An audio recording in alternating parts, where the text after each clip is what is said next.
Jika Anda ada seorang istri yang punya anak, yang mungkin suaminya juga punya istri yang lain sudah meninggal atau bagaimana, berarti anak tiri kan? Itu kadang seorang ibu tidak bisa ngajari anak tiri bagi dia, tapi bagi anaknya adalah saudaranya. Gambarannya begini, seorang suami punya istri meninggal dunia, punya anak dua, menikah dengan perempuan, punya anak dua lagi, berarti dua anak dengan dua anak ini saudara seayah. Cuman karena ibu dungu ini tidak mengajari akur, dibedain, sehingga apa? Seolah-olah bermusuhan, deket pun nggak boleh, sudah nggak usah kesana. Maka ketahuilah, jika ada seorang ibu mendidik anaknya dengan seperti itu, maka dia telah gagal, karena dia telah mendidik, menanamkan kebencian di hati sang anak.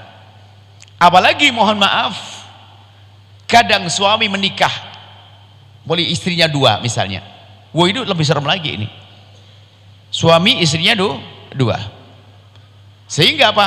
Antara ibu dengan ibu masih ada kecemburuan. Cemburu ini dijadikan bahan untuk menghancurkan anaknya. Tahu enggak ayahmu kemana? Tuh sana tuh. Sama adiknya pun dia begitu. Sehingga nggak boleh ketemu dengan adiknya, nggak boleh, sehingga diajak seperti permusuhan. Maka ketahuilah, jika ada seorang ibu yang seperti ini, berarti dia telah gagal. Dia telah merusak hati anaknya, menanamkan kebencian kepada saudaranya seayah. Biarpun dia misalnya ada kecemburuan, tapi ingat, anak madunya itu adalah anak suaminya. Anak madunya adalah anak suaminya. Kalau dia seorang istri yang hebat akan berkata, sayang, kamu tahu enggak, ayahmu punya istri lagi kan? Oh, mulai marah suaminya, anaknya marah, mungkin cemburu. Oke, kamu marah sama ayah, kamu marah sama ayah, anggap saja ayahmu salah. Tapi kalau sudah begini mau gimana sayang? Coba. Tapi yang lahir ini apakah kamu salahkan juga? Adikmu, ayo. Kamu harus tetap sayang, dia adalah harus dididik begitu. Biarpun perlahan juga tetap dididik untuk menghargai ayahnya. Jangan kadang-kadang, makanya menikah 2, 3 ini kadang-kadang kalau nggak benar itu menjadikan sebab rusak, sehingga bermusuhan dengan saudaranya. Kalau dengan saudaranya saja seperti itu, bagaimana dengan orang lain? Pasti bermusuhan. Kenapa? Yang bermasalah bukan masalah orang lain, tapi hatinya sudah biasa bermusuhan. Makanya jangan sampai ini yang poligami dan sebagainya itu kita sering menemukan sampai nggak boleh ketemu kadang-kadang. Anaknya nggak boleh ketemu dengan saudaranya, nggak boleh. Awas kalau ketemu ya. Pemberian juga ditolak, hadiah nggak boleh. Padahal saudara yang seayah tadi ingin memberikan hadiah, ingin nyambung, tapi tidak tahu kebencian. Ibu gagal. Termasuk diantaranya yang cerai, pisah. Wah ini lebih serem lagi. Broken itu ya begitu. Sebetulnya perpisahan dalam Islam nggak akan terjadi broken home, sebab seorang suami tetap tanggung jawab, hubungan tetap baik, gak ada caci maki, gak ada oloan. Lah broken home itu begitu, sehingga seorang ayah terlalu mengharap anaknya agar bersamanya, dituruti semuanya. Pokoknya kamu dengan ayah ya, apa saja dituruti, sehingga namanya anak itu yang penting enak, dapat duit seenaknya, nonton segala macam. Sang istri juga itu rebutan itu kalau rebutan itu pun merusak akhlak. Tapi lebih serem lagi apa? Tahu ndak ayahmu dulu? Ayah juga tahu ndak umimu dulu? Mamamu tuh. Sudah pokoknya. Nah, mamamu dijemput kejelekannya.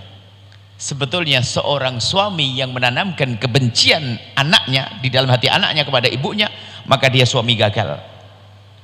Sejelek apapun ibunya tetap ibunya, nggak usah disebut, akan tapi menjauhkan dia untuk sementara, takut anaknya kebawa kepada kejelekan ibunya. Tapi tidak boleh kita tanamkan kebencian. Bahkan yang perlu adalah ditanamkan makna kasih sayang. Mungkin seorang ayah yang bijak begini, sayang, kamu tahu enggak umimu di mana? Di sana, Mbah. Ingat, Abah, ayah nggak ada permasalahan dengan dia, sudah selesai baik-baik. Cuman Abah nggak bisa ketemu ayah umimu dan nggak bisa. Cuma ingat nak, kamu harus doain umimu tetap umimu. Masih tidak boleh ketemu karena uminya nakal, mungkin uminya jahat, tapi umimu tetap umimu. Sementara kamu tidak usah ketemu dulu, tapi kamu tetap doa setiap malam. Tapi kamu berjanji nanti kalau kamu sukses, umimu harus kau hormati. Oh, ditanamkan begitu dong. Sama seorang istri begitu. Ayahmu di mana? Ayahmu nikah lagi katanya. Pergi. Wah, karena sudah cerainya karena berantemin. Ingat, ayahmu akan tua, ayahmu akan sepuh. Sayang ya, berkah ayahmu. Ayahmu adalah begini, terus tetap disanjung di depan sang anak agar muncul kecintaan. Lah kita perlu membiasakan seperti itu. Kadang problem itu ternyata umpannya syaiton, umpannya setan, agar kita menggunjing-gunjing kepada anak kita, sehingga anak kita benci kepada ayahnya sendiri.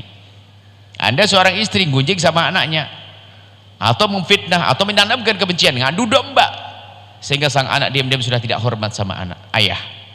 Nah, makanya broken home itu adalah jika antara suami istri tidak ngerti agama, semuanya saling caci dan saling mengolok. Tapi kalau semuanya saling mengerti, tidak akan ada broken. Sang ayah tetap mengatakan, ingat umikmu sayang ya, sudah doa belum habis sholat tadi?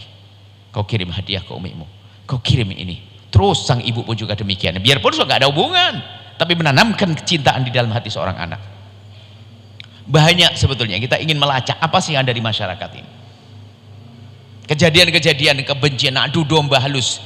Jadi yang kita takutkan bukan masalah adu domba besarnya nanti, bukan, menjadi adu domba, sudah menjadi watak dan karakter dia, nggak pakai seleksi, gampang ngomongin kejelekan orang. Ini bahaya sekali.